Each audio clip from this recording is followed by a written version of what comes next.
timu, manake ni kwamba hata ushindani pia na changamoto ambayo utaenda kukutana nayo unakuwa ni tofauti.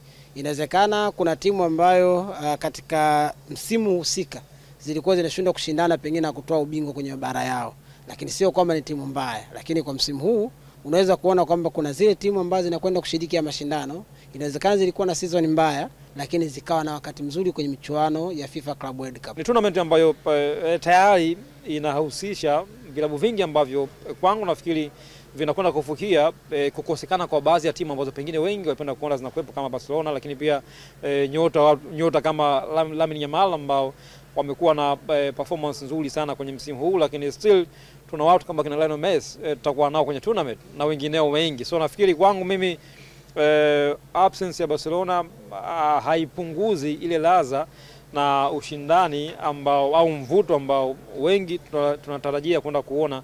Imagine ilikuwa ni rahisi tu kwenda Amerika Kusini ukaipata tu Palmeiras peke yake na kisha Amerika Kusini. Unaipata labda Flamengo peke yake, unaipata labda Boca Juniors peke yake. Lakini leo hii unaongelea Amerika Kusini wamepewa sport 6. Wana nafasi 6 za kuwakilisha.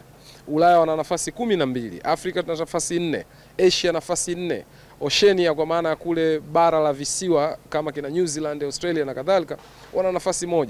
Na pia ilipatikana nafasi 1 kwa ajili ya nchi inayoandaa ambao unafahamu dakika za mwisho Los Angeles FC ya Giroud na Hugo Lloris ambao pia imepenya kwenye mashindano. Kwa hiyo leo hii kwa wakati mmoja utaona Boca Juniors na wapinzani wao wa jadi River Plate ndani ya michuano. Ile continental football unachukua ladha ya Afrika, unachukua ladha ya Ulaya, unachukua ladha ya Amerika, kule kuna ladha ya Asia, zinakwenda kukutana kwa pamoja pale Marekani.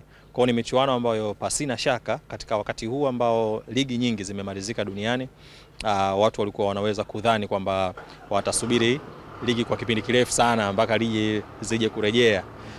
Nafikiri sasa wamepata kitu ambacho kinaweza kuwafanya kuwa bize kama ilivyokuwa wakati wa msimu. Ni nafasi nzuri kwa timu za Afrika kwenda kuonyesha kwanza vipaji, lakini pia kwenda kuonyesha soka la Kiafrika, lakini pia utamaduni wa Kiafrika. Kuna mvuto wake, namna ambavyo mashindano yatavyokuwa, nadhani ni kusubiri tu kuona kupitia Azam TV hiyo burudani ambavyo itakuwa.